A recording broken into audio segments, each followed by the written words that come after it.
자, 우리 문제 좀 볼게요. 요거 포인트 뒤에 화면에 잘 나오죠? 이 포인트 잘 안 보인다 그래갖고 지난번에도 자랑했었나요 이거? 처음이죠? 이거 자랑 겁나 해야 될 거만. 엄청 길죠? 이것도 있어. 이게 불빛도 빨간 거. 이게 100m 나가요? 100m, 100m.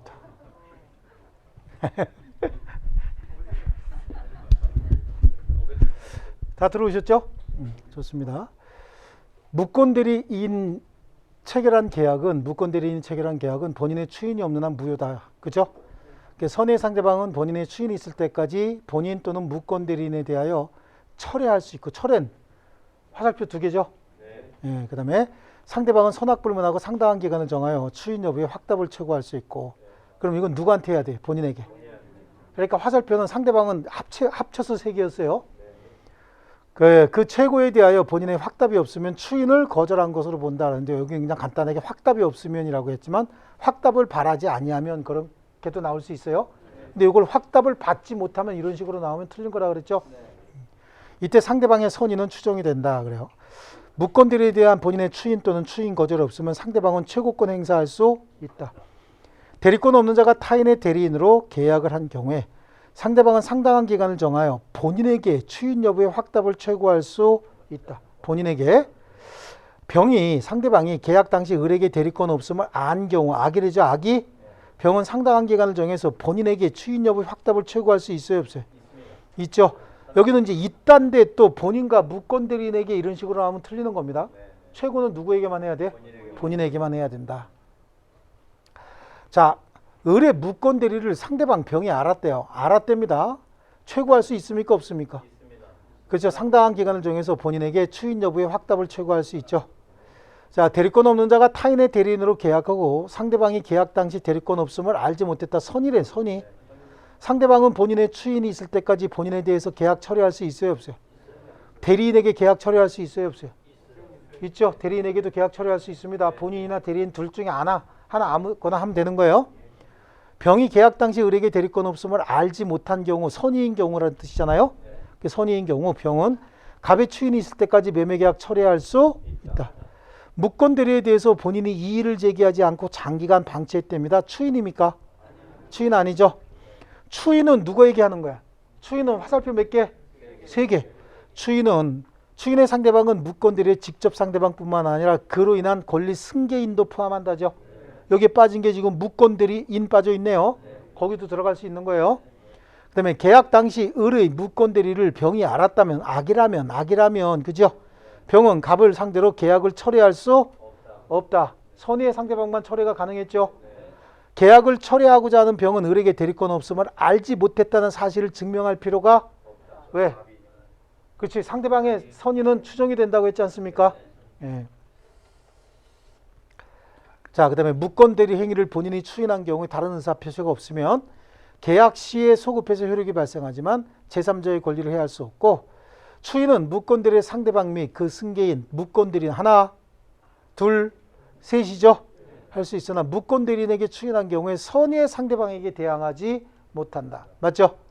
그래서 추인할 수는 있으며 원칙적으로 추인한 때로부터 효력이 발생한다. 틀렸죠? 네? 소급하나요? 네, 소급해서 제가 너무 여기 붙어 있었구나. 너무 떨어져 있어서 안 보였죠? 자, 그 다음에 무권대리 추인은 다른 의사표시가 없는 한 이만큼 튀어지. 여기서도 잘 나가.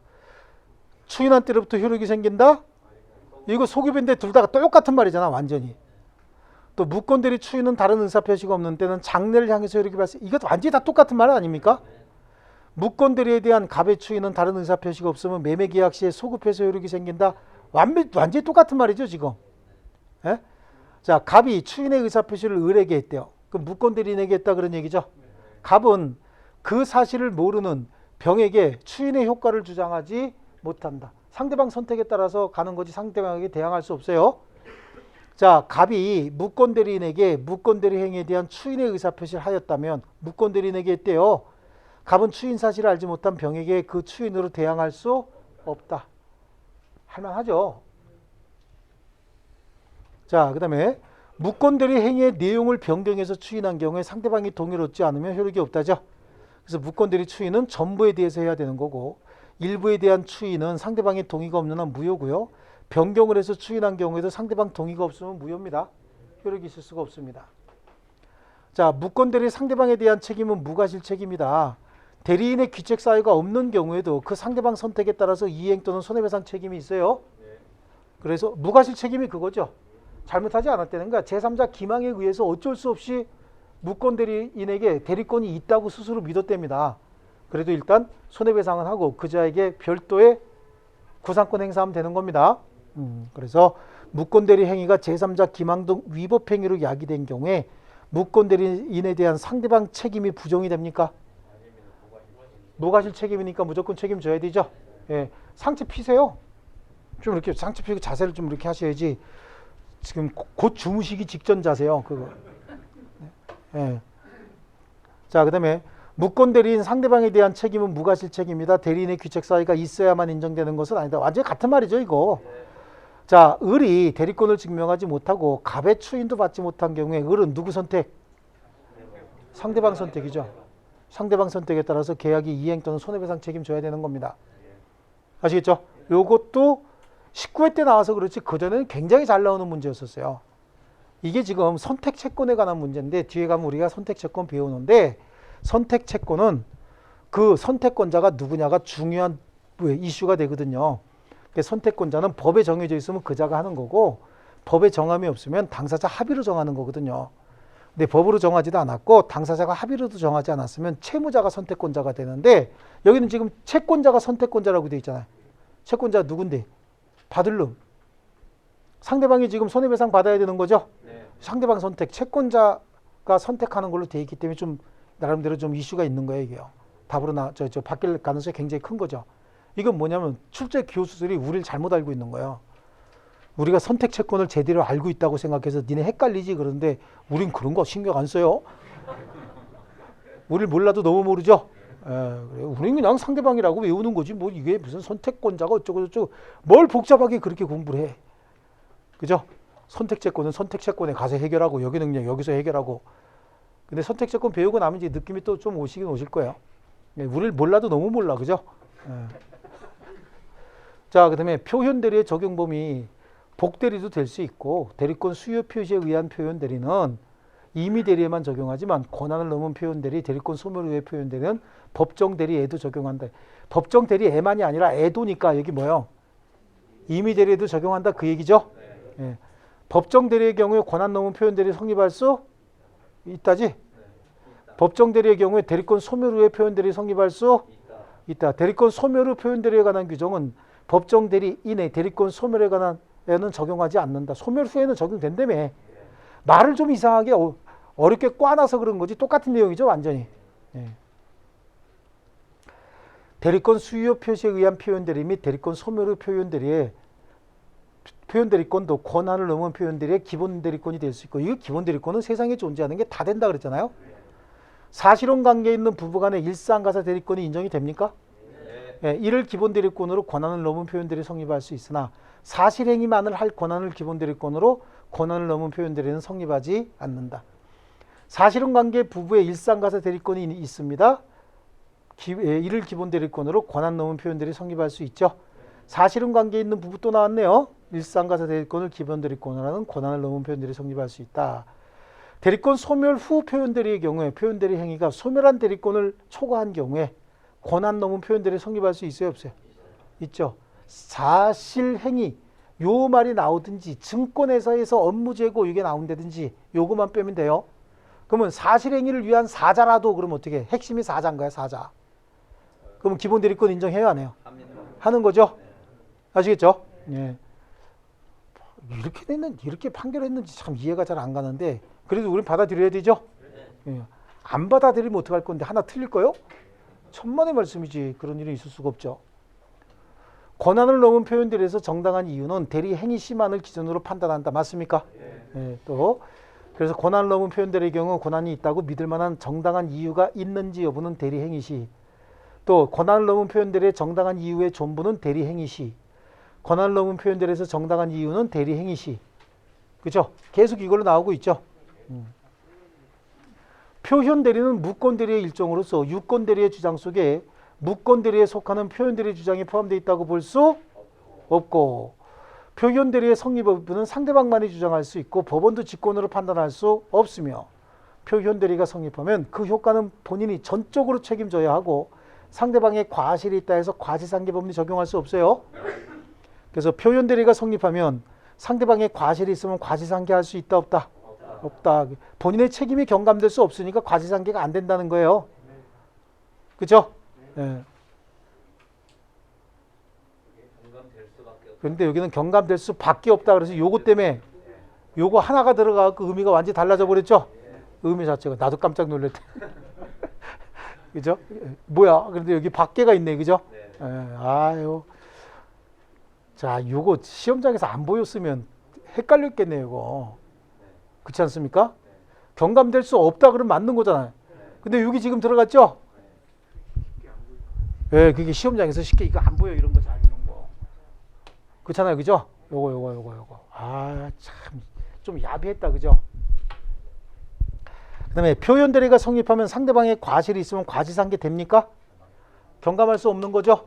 근데 있다 그러니까 틀린 거고요. 표현 대리가 성립했을 때 과시상계 유치 적용해서 책임 경감할 수 없다. 근데 밖에 없다. 유권 대리에 관한 주장 속에 표현 대리에 관한 주장이 포함된 건가요? 아닙니다. 아니죠, 이거는요. 그다음에 유권 대리 주장 속에 무권 대리에 속하는 표현 대리 주장이 포함되어 있다고 할 수 없다죠. 근데 할 수 있다 그러니까 틀린 거죠. 예, 다인 거야. 자, 대리행위가 강행법규 위반해서 무효인 경우에 표현 대리에 관한 법리가 적용될 수가 없죠. 이것도 굉장히 많이 나왔어요. 강행법규 위반으로 무효인 경우에, 강행법규 위반으로 무효라고 했잖아요. 그럼 이건 무조건 무효지. 그럼 그 이후에 법률 효과 따질 필요가 있어요, 없어요? 없습니다. 표현 대리 이거 뭐가 아무것도 따질 필요가 없는 거야. 그냥 무효인데 뭐. 표현 대리가 성립하는지 여부를 따지는 이유는 본인이 책임지느냐 안 지느냐 이건데, 이건 그냥 무효인데 무슨 책임 여부 따져볼 수가 없잖아요. 그래서 강행법규 위반으로 무효인 법률행위 표현 대리 법리가 준용될 수 있다. 강행법규 위반에서 무효더라도 표현 대리 법리가 적용될 수 있다. 같은 말이니까 여러분은 이거 알고 계시면 되는 겁니다. 그죠? 자, 이번에는 우리 무효 취소 한번 해보죠. 299페이지에 있는 법률행위 무효와 법률행위 취소 하는데요. 자, 무효와 취소는 일단 성립해 있는 법률행위만을 대상으로 합니다.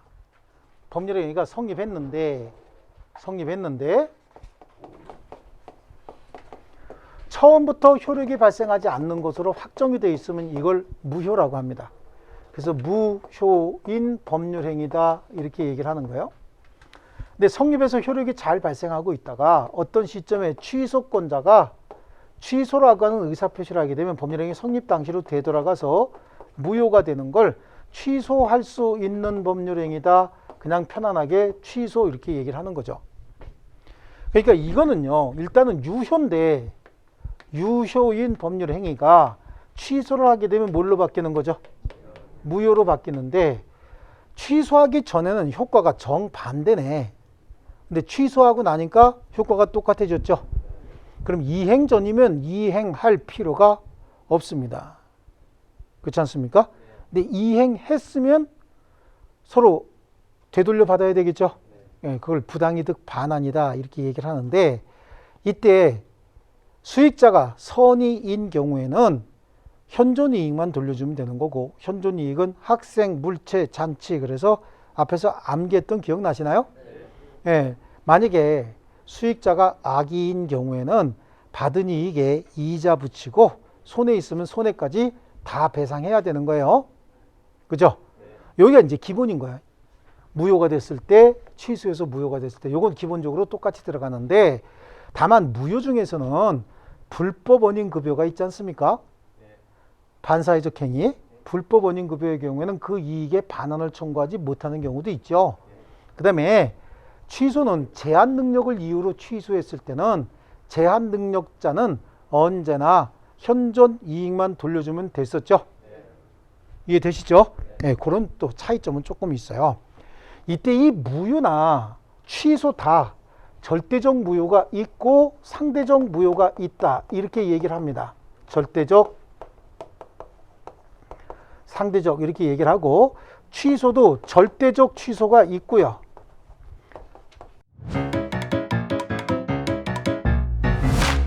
에듀윌 유료 회원만의 명품 자료 서비스.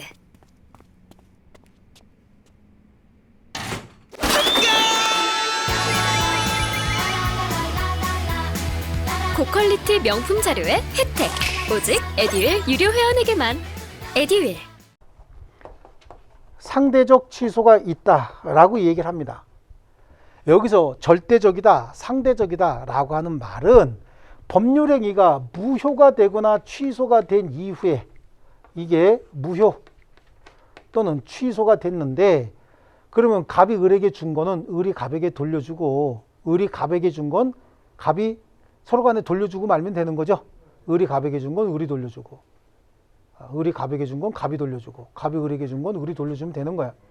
그런데 돌려줘야 되는 물건을 제3자와 이해관계를 맺어버렸다는 거죠. 그럼 제3, 갑이 을에게 준 물건이 있으면 이걸 을이 갑에게 줬다 그런 얘기잖아요. 예. 그래서 이 제3자가 선의인 경우에 선의의 제3자에게는 이거 무효됐으니까 돌려줘라고 할 수 없으면 그게 상대적 무효, 상대적 취소가 되는 겁니다. 이거는 반드시 선의의 제3자를 보호하기 때문에 규정이 있을 때만 제3자가 보호가 되는 거지, 제3자 보호 규정이 없으면 보호 안 됩니다. 그럼 우리 앞에서 봤을 때 선의의 제3자에게 대항하지 못한다라고 하는 걸 공부한 적은 없죠? 예? 예, 뭐가 없어? 비통착사강 했잖아요. 비진의 표시, 통종호의 표시, 착오, 사기, 강박 했어요? 안 했어요? 거기 공통점이 뭐였었어요? 선의의 제3자에게 대항하지 못한다는 규정을 다 가지고 있다고 했었죠? 네, 그래서 상대적 무효는 비진의 표시가 무효가 된 경우에, 그 다음에 통정호의 표시, 그리고 착오나 사기나 강박에 의한 의사표시가 무효일 때는 상대적 무효, 취소도 상대적 취소라고 합니다. 그 다음에 절대적 취소는 뭐냐, 또는 절대적 무효는 뭐냐, 제3자가 선의가 됐든 악의가 됐든 관계없이 이게 무효가 되면 싹 다 뺏어올 수 있는 거야. 이후의 법률관계 전부 다 무효로 돼버립니다. 그럼 취소에 뭐가 있어요? 우리 앞에서 배웠던 거. 제한능력자의 의사표시잖아요. 그럼 나머지는 다 절대적 무효인 거예요. 사실은 비통, 착사강, 이게 뭘 의미하는 거야? 상대적, 상대적. 제착사강, 그럼 나머지는 다 무효 이러면 되는 거죠. 비통, 착사강은 전부 상대적 무효, 상대적 취소죠? 밑에 거 제착사강 묶어버리면 제착사강 말고 나머지는 싹 다 무효다. 그렇게 되면 비통 빼면 전부 절대적 무효네. 그렇죠? 그럼 절대적 무효를 굳이 공부할 필요는 없지만 한번 해보자고요. 그리고 이건 암기하기도 또 쉬운 말로 만들어 놨으니까, 자, 강행 규정을 위반한 법률행위 절대적 무효죠. 그 다음에 의사 무능력자의 법률행위 완전히 소주 10병 먹었다는 거야. 극민양은 그냥 의사 능력이 없는 상태죠. 만취자. 그 다음에 원시적 불능인 법률행위, 원시적 불능인 법률행위, 처음부터 목적을 확정할 수 없는 법률행위, 그 다음에 103조 반사회적 행위, 104조 불공정한 법률행위 있죠? 요거야, 그냥. 그럼 그냥 이렇게 해서 요것만 외워도 충분해요. 뭐 요거 말고도 또 배운 것도 없지 뭐. 자, 강행 규정을 위반한 법률행위 해보세요. 강행 규정 위반한 행위. 강행 규정 위반한 행위. 의사 무능력자의 행위. 의사 무능력자 행위. 원시적 불능인 행위. 원시적 불능인 행위. 목적을 확정할 수 없는 행위. 목적을 확정할 수 없는 행위. 반사회적 행위. 반사회적 행위. 불공정한 행위. 불공정한 행위. 강의원에 가니까 확 103도 팔고 104도 팔죠. 103은 괜찮지만 104 팔다 걸리면 거진 큰일 나죠. 104 좋대는데, 그죠? 네, 그래서 강의원에 가면 확 겁도 없이 103 팔고 104 팔다가 걸리면 절대적으로 무효입니다. 나머지는 비통, 착사강, 제착사강 이래 버리면 돼요. 손으로 비통, 착사강, 제착사강 한번 해봐요. 혼자. 시작. 예, 이게 하셔야 된다고. 이게 시험 패턴이 그건 거예요. 그래서 박스 안에다가 딱 해서 행위 한 5개 집어넣고, 다음 중 제3자가 선의인 경우에 그 효과로서 대항할 수 없는 경우를 고르시오. 그럼 뭐 고르라는 거야? 비통, 착사강 고르라는 얘기예요. 아시겠죠? 다음 중 효과가 유동적인 걸 고르시오. 그러면 제착사강 고르라는 거예요. 지금 취소는 유효인데 나중에 무효로 바뀌는 취소니까 이걸 무슨 유효라 그래요? 유동적 유효다 이렇게 얘기를 한단 말이죠. 그러니까 취소 사유만 골라내는 거예요. 그래서 또 아니면 제3자 선악 불문하고 대항할 수 있는 경우를 고르시오라고 하면 강의원 확 백삼백사하고 제한 능력 골라야 되죠. 제한 능력도 절대적 취소니까 제3자 선악 불문하고 대항할 수 있는 거잖아요. 그죠? 이렇게 골라내는 거예요. 여기 패턴 자체가. 예. 이해하셨죠? 예. 아니 어려워요? 어렵지. 근데 이거 게을러서 그런가 또 암기한 거 할 거 생겼잖아. 또 하기 싫은데 그죠? 하기 싫은데 암기할 거 또 생겼죠? 그거 봐. 저런 자세가 아주 중요한 거예요. 그러니까 쉽죠? 자, 무효는 누구나 주장할 수 있어. 누구나 언제나 주장할 수 있습니다. 무효는요. 그래서 우리 앞에서 어떤 분이 80년도에 재산 뺏기고 91년도 7월 달에 그 막걸리 드시고 그죠? 홍타가고 이렇게 해서 드시고 92년도에 소송을 하셨다니까. 나 80년도에 뺏긴 거 내놓으라고. 근데 그게 강박에 의한 의사표시지 반사적 행위 아니다. 107조 상대방이 알았거나 알 수 있었던 비진의 표시 아니다 라고 하는데 그분이 자꾸만 무효를 주장했던 이유가 무효는 언제나 주장할 수 있거든요. 언제나 주장할 수 있으니까 시간이 지나도 주장을 했던 거야. 근데 취소는요. 취소는 취소권자만 할 수 있어요. 취소권자만이 이것도 제척기간 내에만 해야 되는 거야. 제척기간은 길지 않아요. 추인할 수 있는 날로부터 3년, 법률행위 한 날로부터 10년 이내 먼저 도래한 날 기준으로 소멸해버리거든요. 아시겠죠? 예, 그래. 그러다 보니까 그때 80년도고 그리고 91년도 그 어떻게 1년 좀 몇 개월이 그냥 그죠? 한이 돼가지고 계속 무효를 주장하다가 계속 지신 거야. 소송에서. 그때 대법관들 멋있었다 그랬죠? 예. 자, 좋습니다. 그래서 저게 무효, 이렇게 취소 이렇게 나오는데요. 우리 책으로 한번 가보시죠. 거기 표에 보니까 무효하고 취소를 구분하고 있죠. 예, 무효의 두 번째 칸에 주장권자 누구나 주장기간 제한 없다 이렇게 돼 있죠. 표에 밑에 표에 두 번째 칸에 주장권자 무효는 누구나 주장할 수 있고 주장기간은 제한이 없다고 돼 있지 않습니까? 예, 그 다음에 오른쪽으로 가면 취소는요. 취소권자만이 행사할 수 있고 행사기간 정해져 있습니다. 단기 제척기간 그래서 추3 한 10 이렇게 돼 있죠. 먼저 도래한 날 기준으로 소멸한다 라고 하는 거고요. 나머지 내용은 뭐 뒤에 한 페이지 넘겨보세요. 그럼 300페이지에 강의원 확 103, 비통 착사강, 재착사강, 강의원 확 103, 이거 나오는 겁니다. 그렇죠? 자, 그 다음에 무효와 취소의 이중효 그래요. 하나의 법률 행위가 무효의 원인도 가지고 있고 취소의 원인도 가지고 있을 때 우리가 무효와 취소의 이중효다 이렇게 이야기하거든요. 그래서 예를 들면 미성년자가 의사 무능력 상태에서 법률 행위를 했다면 그 법률 행위는 제한 능력을 이유로 취소할 수도 있고 의사 무능력을 이유로 무효도 주장할 수 있는 거죠. 그렇다는 얘기는 쉽고 편한 거 하나 입증해서 주장해서 입증해라 그런 얘기입니다. 판례 태도도 무효와 취소를 긍정하고 있다죠. 그래서 1번에 보시니까 허위 표시로서 무효인 때에도 채권자 취소권의 요건을 충족하면 그 적용을 인정을 한다. 그거 좀 추천하시면 되는데 이거 어디서 봤지? 앞에서 봤어요 안 봤어요?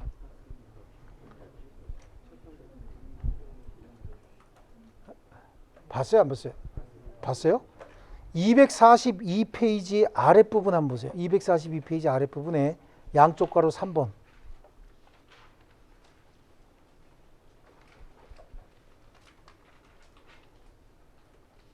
여기 나와요? 안 나와? 나와 있어요? 그래? 그거 아니었었어요? 차고야 거긴 차고?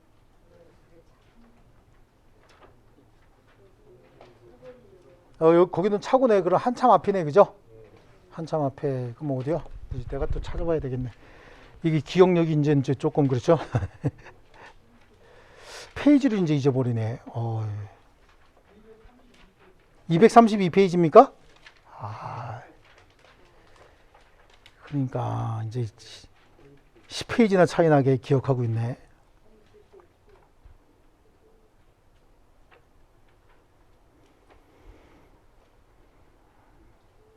허위 표시의 추이는 232페이지에 있네요. 그죠? 232페이지. 무효인 법률행위를 당사자가 무효임을 알고 추인하면 새로운 법률행위. 아니네, 이거. 그죠? 채권자 취소권 얘기하는 거잖아요.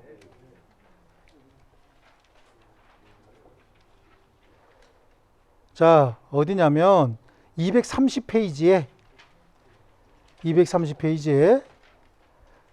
그 3번에 보면 양쪽 가로 1번 동그라미 2번 보이시죠? 230페이지. 채무자의 법률행위가 통정허위 표시인 경우에 채권자 취소권 대상이 되고, 채권자 취소권 대상으로 된 채무자의 법률행위라도 통정허위 표시 요건을 갖추면 무효라고 할 것이다. 그 보이시죠? 230페이지. 제가 페이지를 이제 총명도가 떨어져 갖고 잊어버렸습니다.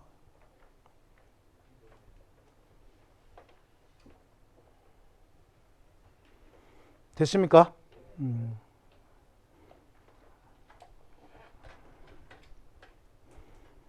에이, 바보같이.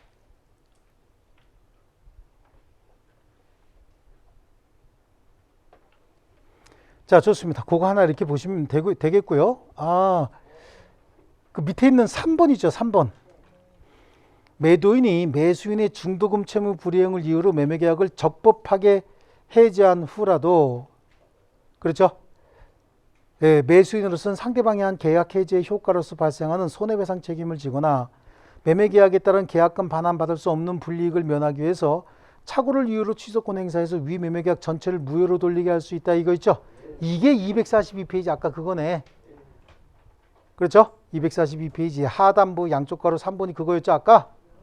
242페이지 맞죠? 맞아. 참 혼란스럽네요. 자, 그 다음에요. 다음 페이지 보니까 301페이지입니다. 법률행위 무효입니다. 자, 법률행위 무효다, 유효다 이런 걸 따질 때는 법률행위가 성립해 있으니까 따지는 것이지, 법률행위가 성립해 있지 않으면 무효다, 유효다 이걸 따질 수가 없죠. 그러니까 법률행위 무효와 불성립은 구별이 돼야 되는 겁니다. 그렇지 않습니까? 그래서 불성립과 구별해야 된다라고 해서요. 동그라미 2번에 있는 내용도 좀 줄쳐놓을게요. 법률행위 불성립의 경우에는 유효, 무효 따질 수 있어요? 없어요? 없습니다. 왜? 존재하지 않기 때문에 무효고 유효고 따질 수가 없는 겁니다. 자, 무효의 종류는 절대적 무효와 상대적 무효가 있다. 아까 칠판에 절대적 무효, 상대적 무효는 제3자가 선의인 경우에 선의의 제3자에게는 대항하지 못하는 걸 상대적 무효, 절대적 무효는 제3자 선악불문하고 모두 대항할 수 있으면 절대적 무효였죠. 절대적, 상대적. 그 다음에 당연 무효와 재판상 무효인데 우리 민법상 무효는 전부 다 당연 무효다 이런 얘기를 합니다. 왜 민법상 무효가 전부 당연 무효냐? 민법에 무효라고 돼 있지 않습니까? 그런데 이게 무효인지 유효인지 애매하면 소송을 하는 수밖에 없잖아요. 그래서 판사가 정해주는 무효를 재판상 무효다라고 하고 전부 무효, 일부 무효 그러는데 법률행위 일부의 무효 사유가 있으면 전부 무효를 원칙으로 하는 겁니다. 아시겠죠? 전부 무효, 일부 무효. 그 다음에 확정적 무효와 불확정적 무효 이렇게 나오지 않습니까? 확정적 무효다. 그럼 처음부터 무효고 불확정적 무효는 유동적 무효다라고 해서 우리 유동적 무효와 관련된 판례 이론이 이제 토지거래 허가제와 관련돼서 판례 이론은 아주 간단하게 보긴 해야 돼요. 근데 그게 좀 복잡하긴 합니다. 근데 요즘에 잘 나오지는 않는 부분이에요. 건드리지는 않는 부분이긴 한데 좀 복잡하긴 한데요. 자, 일단 유동적 무효는 토지거래 허가제와 관련된 판례 이론 말고도 우리 좀 전에 배운 거 있어요. 뭐 배웠죠? 무권대리.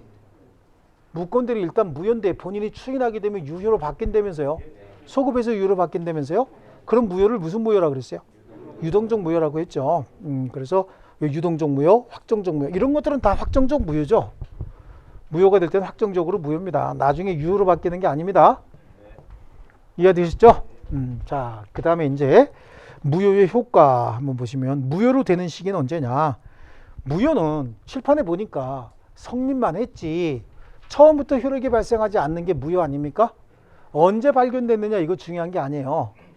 언제 발견되든 관계없습니다. 20년, 30년 후에 발견이 돼서 주장을 하든 어쨌든 관계없이 무효로 확정이 되면 처음부터 효력이 없는 것으로 결정해 버리는 겁니다. 아시겠죠? 그래서 언제든지 처음부터 효력이 없는 것이다. 저는 정보가 곧 합격이라고 생각해요.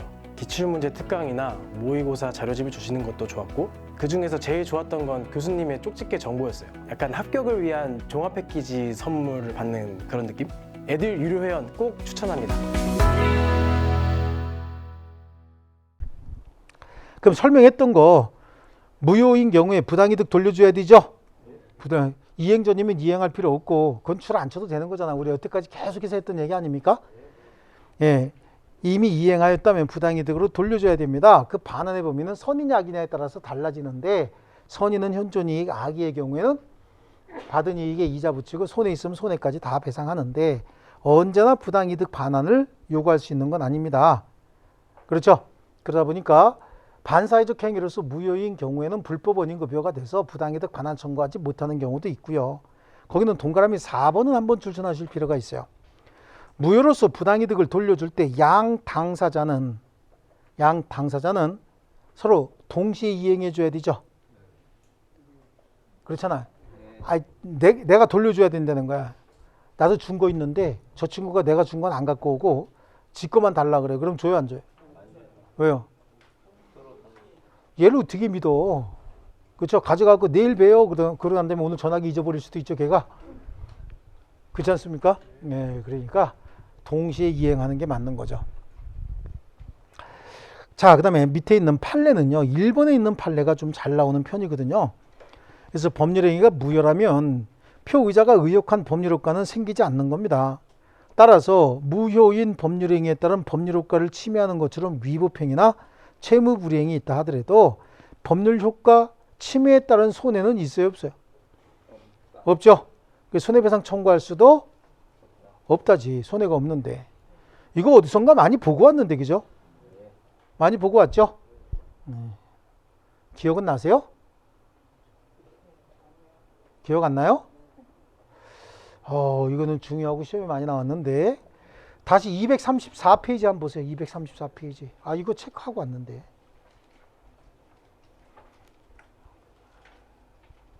(234페이지)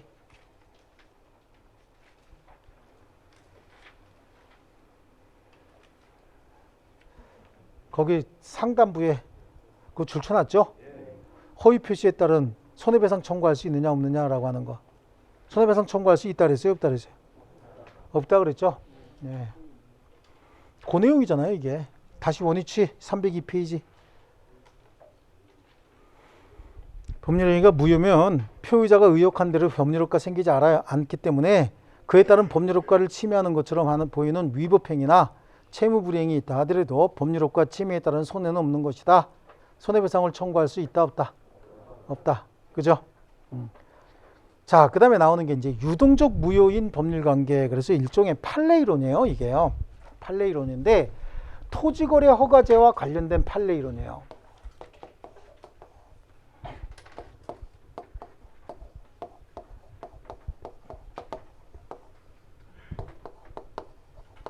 토지거래 허가제. 그런데요, 토지에 대한 유상거래를 할 때는 관할관청에 허가를 받고 거래해라, 그런 얘기입니다. 이게 토지거래 허가제가요. 이거는 토지에 대한 투기적 거래를 방지하기 위해서 토지 가격이 급등할 우려가 있는 지역, 아니면 이미 급등해 있는 지역들 있죠. 이런 지역을 대상으로 국토부 장관이 지정을 합니다. 그리고 도지사 등이 지정을 해제 요구하면 이제 해제도 또 해주기도 하고 그래요. 그리고 또 도지사가 지정해 달라 그러면 또 지정도 해주기도 합니다. 예. 자, 요것도 결국은 토지에 대한 거래니까 토지에 대한 매매 계약을 얘기하는 겁니다. 여긴 접근 방식이 토지에 대한 거래 계약은 있었다요. 근데 토지에 대한 거래 계약이 허가를 받기 전의 효력과 허가를 받고 난 다음의 효력으로 먼저 한번 나눠야 되고요. 계약은 성립했지만 아직 허가는 받지 않았다. 그러면 계약은 성립했는데 허가 받지 않았다. 우리 앞에서 공부할 때 계약의 특별 효력 발생 요건, 법률행위의 특별 효력 발생 요건 중에서 일반적 효력 발생 요건 갖추고 추가적으로 더 필요한 요건 중에서 대리인에겐 대리권이 있어야 된다. 대리권이 없으면 효력이 발생하지 않았잖아요, 앞에서요. 그다음에 조금 있다가 이제 오늘은 안 되겠구나. 조건 기한 배울 거거든요. 조건부 법률행위, 기한부 법률행위, 조건 성취하거나 기한이 도래해야 효력이 발생하는 것이고, 토지거래허가 구역 내에서는 관할건청에 거래 허가가 있어야 효력이 발생한다라. 그래서 특별 효력 발생 요건이라고 말씀을 드렸거든요. 그러니까 여기도 일반적인 계약이 있었다는 얘기야. 그냥 일반적인 계약에다가 추가적으로 뭐죠? 허가를 받아야만 효력이 발생하는 계약이 하나 있었다는 얘기예요. 이 접근 자체를 이렇게 해야 됩니다. 그래서 처음부터 여기 좀 뭐 그리거나 그러지 마세요. 갑하고 을이 토지에 대한 매매 계약을 했다는 얘기예요. 토지에 대한 거래 계약을 했는데 거래 계약이 허가를 안 받은 상태라는 거예요, 지금. 그럼 허가를 안 받은 상태면 이게 무효죠. 효력이 발생할 수가 없는 거잖아요. 그래요. 지금까지는 무효입니다. 그런데 혹시 허가를 받게 되면 이게 뭐가 되는 거죠? 유효가 된다라고 하는 거지. 허가를 받으면. 그러니까 계약 자체는 현재 무효인데 이런 무효를 나중에 유효로 바뀌는 무효를 뭐라 그랬어요? 유동적 무효다 이렇게 얘기를 했지 않습니까? 그러니까 이 계약 자체는 일반적인 계약인가? 일반적인 계약. 우리가 보통 여태까지 배웠던 계약이에요. 그냥 무조건 일반적인 계약. 그런데 허가를 받지 않아서 무효인 계약이죠. 일반적인 계약이에요. 일반적인 계약. 계약금 줬을까 안 줬을까요? 줬습니다. 계약금 줬어요. 근데 이 계약금을 주고받는 계약은 토지거래 계약과 항상 별개의 계약인가요? 계약금 계약은. 우리가 어떤 거래를 할 때 계약금을 반드시 줘야만 거래가 성립하나요? 계약금 안 줘도 관계없죠. 근데 계약금을 주고받는 이유는 누군가가 위반행위 하게 되면 손해가 생길까 봐 이 손해를 담보하기 위해서 계약금 주고받는 계약을 별도로 한다고. 그러니까 우리 기초과정 때는 이건 제가 중요하다고 설명을 드렸는데 그 안 듣고 오신 분들이 있고 또 그때가 또 언젠데 다 잊어버렸지. 그죠? 그러니까 우리가 계약금을 주고받는 계약은 토지거래 계약과 완전히 별개의 계약이에요. 다만 토지거래 계약의 이행을 담보하기 위한 종된 계약이다. 그래서 계약금 계약은 무슨 계약이다? 독종계약. 독종계약. 독종이요. 독립된 계약이고 종된 계약이다. 계약금 계약은 무슨 계약이라고요? 독종계약이야. 독종계약. 본계약이 종된 계약이지만 본계약과 완전히 독립된 별도의 계약인 거예요. 아시겠죠? 우리 뒤에 가서 매매편에서 계약금 계약 잘 배울 거야. 근데 그전에도 몇 번씩 나올 테니까 지금 그거만 알자고요. 무슨 계약이라고요? 독종계약이다. 독이 뭔데요? 독립적이고 예, 그 다음에 종은요? 종속적이고 종된 계약이다. 토지거래 계약이 종된 계약이다. 그러면 부종성의 원리상 주된 계약이 소멸하면 종된 계약 소멸하는 거잖아요.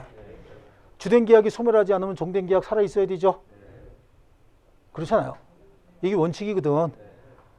이게 우리 주물종물 있었잖아요. 예, 그거하고 권리상호 간에도 준용해야 되죠. 예, 그 개념을 갖고 계시면 되는 거야. 그러니까 계약은 성립했지만 계약상 효력은 아직 발생해 안 해?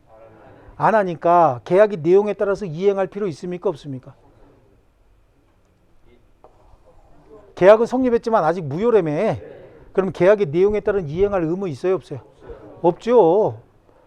계약의 내용에 따른 이행할 의무가 없다는 얘기는 이행하지 않아도 채무불이행이 아니란 뜻이죠. 그러면 채무불이행을 이유로 계약을 해지할 수 있어요? 없어요? 없어요. 이게 뭐냐면 계약 체결했고 중도금 잔금 빨리 주기로 했는데 아직 허가를 안 받고 못 받은 상태예요. 그럼 허가를 못 받았으면 무효잖아. 허가 받아야 유효로 바뀐다면서요. 그럼 무효죠? 무효면 이행할 필요 있습니까? 없어요. 이행기 도래했대. 돈 안 주면 채무불이행이 아니야. 왜? 무효니까. 무효니까. 그러니까 채무불이행이 있을 수가 없죠. 그러면 채무불이행을 이유로 계약을 해지할 수 있을까 없을까? 없다는 얘기입니다. 채무불이행을 이유로 계약 해지할 수 없다요. 근데 계약금은 주고받았다는 거예요, 여기서. 그럼 계약금 계약은 무슨 계약이라고 그랬죠? 독립된 계약이라고. 그리고 종된 계약이라고 얘기했죠. 이 계약이 확정적으로 무효가 되기 전까지는 계약금 계약은 그럼 유효네. 왜? 독립된 계약이니까. 이때 유동적 무효 상태에서 계약금 돌려달라고 할 수 왜 있는 거예요? 독종 계약이라고 소용없다니까. 독립된 계약이고 별개의 계약이라고 5번 정도는 얘기하고 왔는데 독립된 계약이라 그랬잖아요. 본 계약이 무효로 확정이 되면 그때 같이 무효가 되는 건 모르겠으나 현재 독립된 계약이잖아요. 그러니까 계약금 계약도 별개로 성립한 계약이요. 그러니까 유동적 무효인 상태에서 계약금 돌려달라고 할 수 없죠. 없죠. 그리고 이 계약금은요, 계약을 해지할 때 써먹는 거야. 계약금을 준 사람은 배액을 돌려주고 계약을 해지하거나, 죄송합니다. 계약금을 준 사람은 계약금을 포기하고 계약을 해지하거나, 계약금 받은 사람은 계약금의 배액을 돌려주고 계약을 해지할 수 있거든요. 계약금 계약은 유효라고 얘기했죠. 그러니까 계약금 받은 사람이 배액을 주고 계약을 해지하거나, 계약금 준 사람은 계약금을 포기하고 계약을 해지할 수는 있다. 아시겠죠? 이런 것들이 좀 제일 많이 나오고, 그 다음에 원래 이 토지거래 허가제의 취지는 계약 체결하기 전에 허가 신청을 해서 허가를 받고 계약을 체결하라고 했었던 거야. 거래 계약을 체결하기 전에. 그러니까 계약하기 전에 먼저 뭐 하고요? 허가를 받고 허가 신청을 해서 허가를 받고 그 다음에 계약을 체결해라라고 하는데, 이거는 그 국토의 계획 및 이용에 관한 법률에 처음에 나왔다가 지금은 공인중개사법에 이렇게 편제가 되면서 최초에 이 법을 만든 교수들이 공법 쪽에만 이렇게 연구했던 교수들이 이걸 만드는 바람에 정말로 세상 물정을 몰랐던 거죠. 우리가 토지거래 계약을 체결한다. 토지거래허가 구역 내 토지거래 계약을 체결한다. 그러면 이분하고 나하고 토지거래 계약을 한대요. 그럼 내 땅 사실래요? 네. 그럼 계약 성립한 거지. 그렇죠? 분류식행위니까 계약 성립한 거잖아요. 그러면 지금 허가 안 받고 계약한 거 아니냐고. 그럼 이제 처벌 대상인 거예요. 2년 이하의 징역 또는 거래대금의 30%에 해당하는 벌금이요. 그럼 징역 가야 되겠어. 사실래요? 네, 이거 갖고? 그러니까 그전에는 불합리한 일이 생겼어요. 계약을 먼저 했잖아요. 그럼 허가 신청해서 허가 받잖아요. 그럼 허가 받은 날 다시 계약서를 썼단 말이에요. 그러니까 토지거래허가 구역 내에서 땅 샀다. 그럼 일단은 공문서 하나, 사문서 위조하고 신청서 공문서 아니에요. 다 위조한 거야. 그냥 범죄자들이 만들어지는데, 그러다 보니까 어떤 문제가 생기냐면, 갑하고 을이 갑소유 땅을 거래해서 허가구역 내에서 계약 체결했고 내일 만나서 허가 신청하기로 했다고. 근데 원래가 계약하기 전에 허가 받고 해야 된다며. 이거 만약에 걸리면 어떡한다 그랬어요? 2년 이하의 징역이나, 이걸 또 2년까지 징역 보낼 일이요? 2년 이하의 징역이나 거래대금의 30%에 해당하는 벌금을 부과하겠다라고 했으니까 계약 체결하고 허가 신청해서 허가를 받으면 이때 계약서를 다시 썼다니까? 가짜 계약서요. 그럼 신청서는요, 계약 마치 안 한 것처럼 신청서 썼어. 공문서 위조, 사문서 위조죠. 예. 근데 이제 문제는 이날 계약을 했어요. 그리고 공인중개사가 술 한잔 쫙 사줍니다. 계약했으니까 이제 중개수수료를 받을 생각에. 그리고 내일 만나서 허가 신청서 같이 씁시다. 둘이 같이 가서 허가 신청하게 돼 있거든요. 그럼 허가 신청서 써야 되는데, 이분 집에 가니까 갑의 부인 있죠? 부인이 뭐라는 거야? 얼마에 팔았어? 그러죠. 이거 10억에 팔았어. 10억에. 근데 여기 꼭 누가 있어요?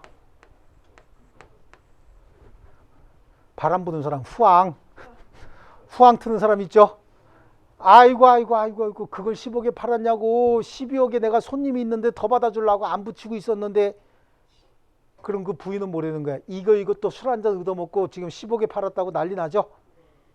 그러면 야, 가서 돈 돌려주고 없던 걸로 해, 그러죠. 이쪽엔 집에 가면 부인 있어 없어? 여기도 있지. 부인 더 싸나워. 이거 빨리 지워야죠. 여기는요, 지난달에 8억에 나온 물건이었는데 10억에 샀다고 또 옆에서 얘는 또 완전히 더 큰 바람 불죠? 후황 틀잖아. 그죠? 그러면 또 이거 술 한잔 얻어먹고 8억짜리 10억에 샀다고 당장 가서 물러오라 그런다고. 그럼 집에 가서 마누라가 못하게 하면 못하는 거 아니에요? 그럼 이쪽에 전화합니다. 이거 좀 없던 걸로 하면 안 될까요? 이렇게 얘기하죠. 그럼 이쪽에서 뭐라는 거야? 계약금 배액 주셔야죠. 이쪽에서는 또 혹시 없던 걸로 하면 안 될까요? 그럼 그럼 계약금 못 돌려받죠. 이렇게 얘기하잖아요. 그럼 서로 뭐라는 거야? 아니, 이거 무효 아니야? 무효? 무효인데 무슨 계약금을 못 돌려받고 어쩌고 저쩌고 그래요. 그러면서 항상 하는 얘기가 뭐야? 그럼 한번 끝까지 가볼까? 그렇죠. 경찰로 가서 한번 법적으로 해볼까 이러는 거죠. 둘 다 처벌받아요. 둘 다 처벌받아. 근데 마치 자기는 무슨 굉장히 뭐 에드벌룬과 같은 큰 백이나 좀 있는 것처럼 이런다고. 그러다가 항상 죽는 사람이 누구야? 공인중개사야. 공인중개사. 공인중개사는 뭐든지 알고 한 거야. 공인중개사는요, 중개 업무와 관련돼 갖고는 무조건 대한민국 최고의 권위자예요. 그럼 이제 어떻게 되는 거야? 너는 알고 했잖아. 이렇게 되는 거죠. 너도 알고 했지. 이렇게 되는 거야. 근데 문제는 이분이 이렇게 거래하게 되면, 그때만 해도 이렇게 거래하게 되면 벌금 나오는 건 벌금 나오는 건데 공인중개사 자격이 취소가 돼버려요. 그러면 공인중개사 자격증이 취소가 되면 또 1년 동안 앉아서 따야 될 거 아니냐고.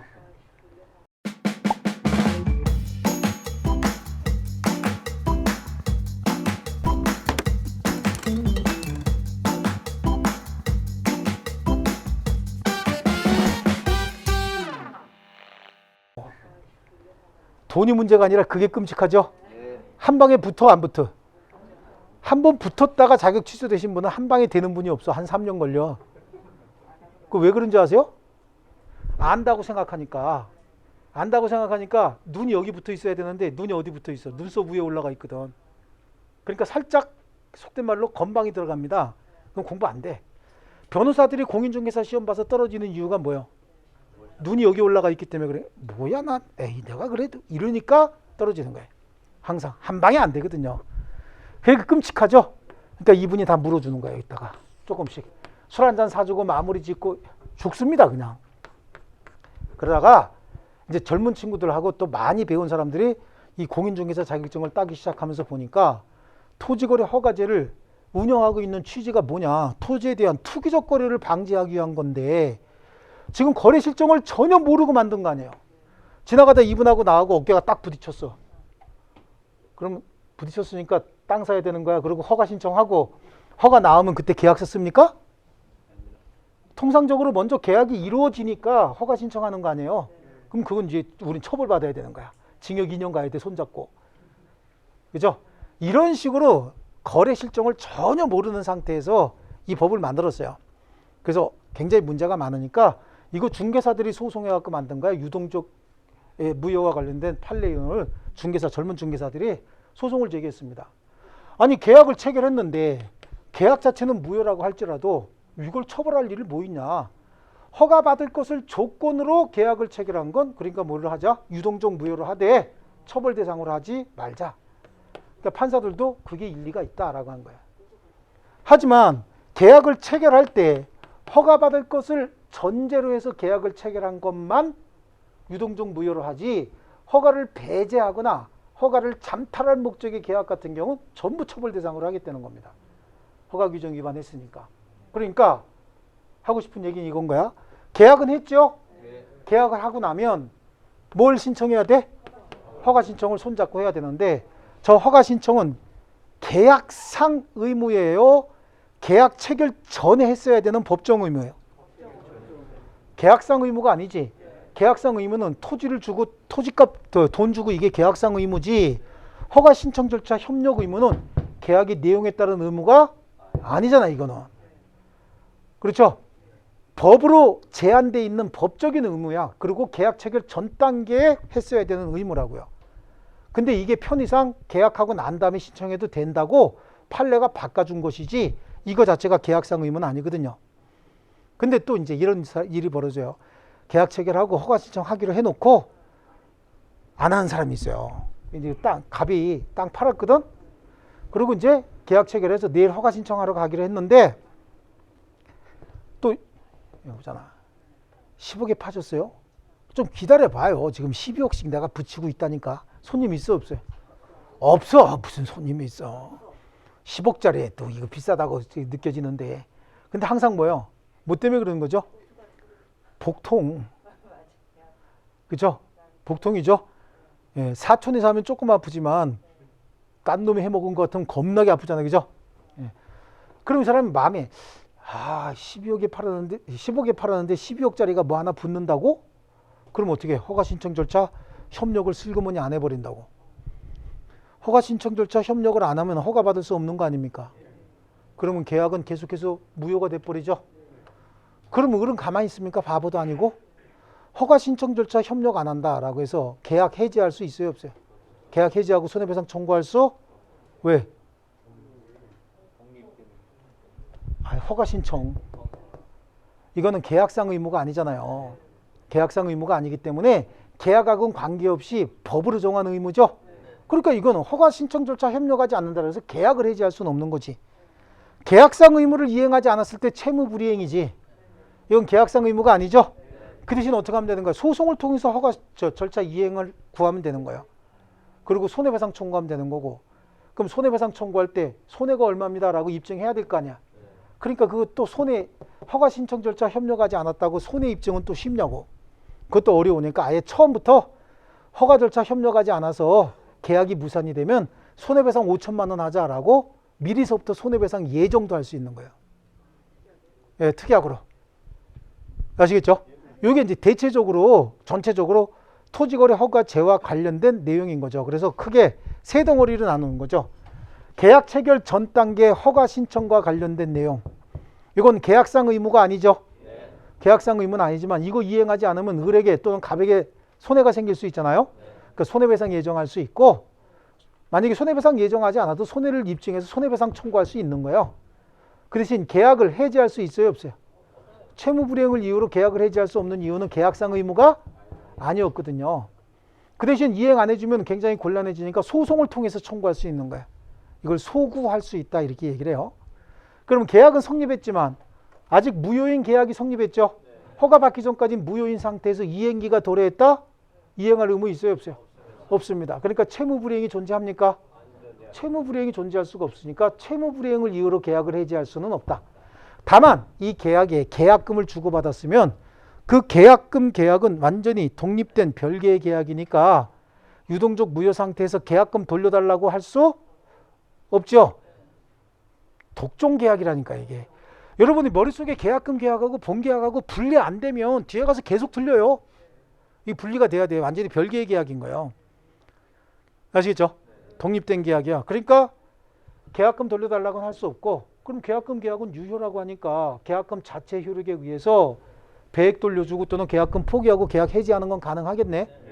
그렇죠? 그건 일반적 계약이고, 그 다음에 허가를 받게 되면 이게 뭐가 된다? 유효인데 소급해서 유효가 됩니다. 근데 허가받지 않아도 되는 경우가 생겨요.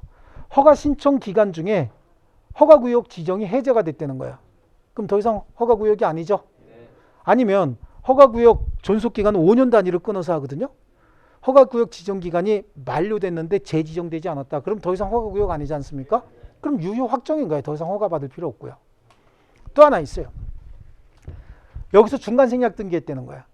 토지거래가 구역 내에서 중간생략 등기했다. 그러면 갑하고 을이 토지거래 계약을 체결했다. 그 토지를 을하고 병이 또 거래계약 체결했다. 그런 얘기죠. 그럼 이건 현재 무효 아닙니까? 허가 안 받았으니까 이것도 무효죠. 무효인데 이렇게 허가를 받아서 얘 이름으로 소유권 이전 등기까지 했다는 거야. 근데 갑하고 병은 계약한 적 있어요, 없어요? 없죠. 그러니까 이거 허가도 무효 아닙니까? 이건 허가 안 받은 상태죠. 이건 무효죠. 이것도 허가 안 받은 상태죠. 이것도 무효죠. 근데 이거는 허가 안 받을 작정을 한 거 아닙니까? 아, 이렇게 허가 받아서 소유권 이전 등기했다는 얘기는 이거 허가 안 받을 작정을 한 거 아니야, 처음부터. 이게 허가의 배제 내지는 잠탈 목적의 계약이라 그래서 이거는 2년 이하의 징역 또는 거래대금의 30%에 해당하는 벌금에 해당하는 거예요. 아시겠죠? 그래서 토지거래허가 구역 내에서 중간생략 등기는 무조건 무효인 거야. 강행규정 위반으로. 우리 앞에서 했거든요, 이것도. 자, 좋습니다. 그래서 유동적 무효와 관련된 법률관계 이론이 있죠? 예, 요거 판례 이론 정리인데 잠깐만 볼게요. 1번은 아직 줄은 치지 마세요. 토지거래허가 구역 내 거래계약 시 허가받을 것을 전제로 해서 체결된 계약은 확정적 무효가 아니라 유동적 무효다죠. 그래서 거기 동그라미 2번 그건 줄칠게요. 허가를 얻기까지 유동적 무효 상태에서 그 기간 동안은 어디까지나 무효다. 당사자는 계약에 기한 이행 청구할 수 없죠. 에? 무효니까. 그러니까 채무불이행 성립해야 해요. 안 하죠? 그러니까 채무불이행을 이유로 계약을 해지할 수 없다라고 하는 거예요. 자, 그 다음에 4번으로 가세요. 허가를 전제로 한 거래 계약은 비록 유동적 무효 상태에 있다 하더라도 이미 지급한 계약금 등은 무효를 이유로 반환 청구할 수 있어요, 없어요? 독종 계약이라고 했죠. 예.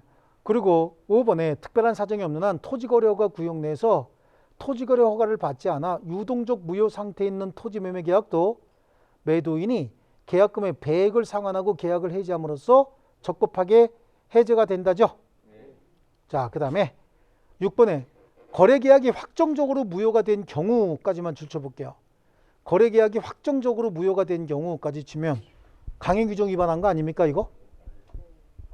거래계약이 확정적으로 무효가 됐다는 얘기는 강행규정 위반으로 무효가 됐다는 얘기잖아요. 지금 허가규정 위반했다 그 얘기죠. 그러면 이거 거래계약이 확정적으로 무효가 된 경우에 거래계약이 확정적으로 무효가 됨에 있어서 귀책사유가 있는 자라 하더라도 계약이 무효 주장할 수 있지. 강행규정 위반한 자 자기 스스로 자신의 행위가 강행규정 위반을 이유로 무효 주장할 수 있어요, 없어요? 있죠. 그게 사례로 나오면 이걸로 나온단 말이에요. 앞에서 봤던 거 이해하셨죠? 자, 그 다음에 협력 의무예요. 토지거래 허가 절차 협력 의무는 계약상 의무입니까? 계약과 관계없는 의무입니까? 계약과 관계없는 법정 의무라고 얘기를 했죠. 계약 체결 전 단계 의무거든요. 그래서 1번에 유동적 무효 상태 당사자는 계약이 효력 있는 걸로 완성될 수 있도록 협력할 의무가 있고 줄칩니다. 자, 허가 신청 절차에 협력하지 않는 당사자에게 상대방은 협력 의무 이행을 소송으로 구할 실익이 있다죠. 소송을 통해서 구할 실익이 있다라고 하는 거죠. 아시겠죠? 자, 그런데 매매계약 체결 당시 당사자 일방이 토지거래 허가를 받기 위한 협력 자체를 이행하지 않거나 허가 신청에 이르기 전에 매매계약을 철회하는 경우에 상대방에게 일정한 손해액을 배상하기라는 약정 할 수 있는 겁니다. 왜 할 수 있는 거냐면 허가 절차에 협력하지 않아서 계약이 무산이 돼버렸다. 그럼 둘 중에 한 사람은 큰 손해보는 사람도 있을 거 아니겠어요? 그럼 그 손해를 입증해야 되는데 허가 절차 협력하지 않아서 손해가 생겼다 입증하기가 굉장히 어렵거든요. 그러니까 아예 처음부터 허가 절차 협력하지 않아서 계약이 무산이 되면 손해배상 5천만 원 하자, 1억 원 하자라고 미리 예정할 수 있어요. 그 옆에다 써놓습니다. 이걸 손해배상 예정이다 이렇게 얘기하는 거예요. 손해배상 예정할 수 있다.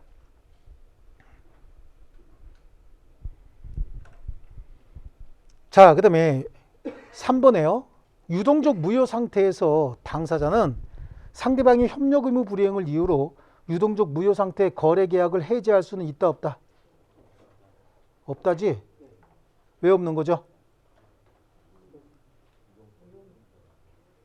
계약상 채무가 아니라고. 토지거래 허가 절차 의무는 협력 의무는 계약상 의무가 아니라 그랬죠? 예. 그 다음에 밑으로 가면 이제 확정적 유효를 전환해 허가를 얻은 때 그 계약은 소급해서 유효 줄칩니다. 그 유효까지. 그 다음에 동그라미 2번에 허가구역 지정이 해제되거나 허가구역 지정기간이 만료됐음에도 불구하고 재지정되지 않은 경우 확정적으로 유효까지 줄칩니다. 그 세 개가 확정적으로 유효가 되는 원인이고요. 자, 304페이지로 넘어갑니다. 확정적 무효로 전환이. 그래서 처음부터 허가를 배제하거나 잠탈할 목적으로 한 계약은 확정적으로 무효가 된다죠. 이게 나오면 뭐라 그랬어요?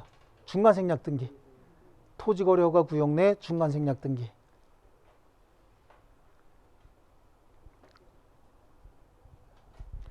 또 동그라미 2번 불허가 처분이 있었다는 거예요. 관할관청에서 불허가 처분, 투기적 거래가 의심된다고 불허가 처분이 있으면 무효로 확정이 되는 것이고요. 동그라미 3번 당사자 쌍방이 허가 신청 의사 없음을 명백히 한 때도 계약은 확정적 무효고 줄쳐놓습니다. 쌍방이 어떻게 한가? 갑이 이거 하지 맙시다. 골치 아픈데. 그때 상대방이 뭐래죠? 그러시죠 뭐. 그럼 제가 계약금 돌려줄게요. 그냥 가져가실래요? 그래 돌려주세요. 그래 버렸다는 거예요. 그럼 서로 허가 신청하지 말자라고 합의한 거죠. 예, 이런 경우에 그냥 계약 유지할 필요가 없는 거 아닙니까? 그럼 확정적으로 무효다. 되셨죠? 예. 이 정도면은 아마 유동적 무효와 관련해서 잘 나오진 않습니다. 근데 이게 빼먹기가 참 어려운 부분이에요. 예, 잘 나오는 부분은 아니고. 이제 자, 다시 한번 머릿속으로 정리하면 조금 쉬워야 되는데 빨리 한번 정리하고 쉴게요. 자, 일단은 세 단계로 나눌게요. 계약 체결 전 단계 허가 신청 절차 협력 의무하고 계약은 성립했지만 무효인 계약이 성립했죠. 그래서 유효로 바뀌기 전까지. 그러면 유효로 바뀌기 전까지는 무효니까 계약상 이행 의무 없죠. 채무 불이행을 이유로 계약을 해지할 수 없습니다. 또 이것도 일반적인 계약하고 똑같은 계약이에요. 그러니까 계약금 주고받았으면 계약금은 유효니까 돌려달라고 못하는 거고 배액을 상환하거나 계약금 포기하고 계약 해지하는 것도 가능하고요. 아시겠죠? 여기가 핵심 내용이야. 여기서 이 계약이 사기를 당해서 했다. 그럼 취소하면 되는 거고 미성년자가 했다. 취소하면 되는 거예요, 이게. 아시겠죠? 일반적인 계약하고 똑같은 거고 그 다음에 그러면 허가 신청 절차 협력 의무는 계약상 의무 아닙니다. 계약 체결 전 단계 법으로 정한 의무죠. 이거 위반했다고 해서 계약 해지할 수 있어요, 없어요? 없어요. 하지만 끝까지 협력 안 하면 소송을 통해서 청구할 수 있는 거죠. 거기다가 손해배상 청구할 수 있겠지만 입증하기 곤란하니까 미리 손해배상 예정도 가능하다. 이쪽에 가서 유효로 바뀌는 때는 허가받으면 소급해서 유효, 허가구역 지정기간이 만료되거나 아니면 허가구역 지정이 취소가 됐다, 해제가 됐다 그러면 유효 확정. 그 다음에 무효로 확정되는 건 허가의 배제 내지는 잠탈 목적의 계약, 이거는 중간생략 등기라고 했죠. 불허가 처분이 있었다든지 쌍방이 서로 아예 그만합시다 라고 했대요. 이게 일종의 합의 해제거든요. 그럼 이 경우에도 무효로 확정이 된다. 아시겠죠? 자, 쉬었다가 일부 무효의 법리 하겠습니다.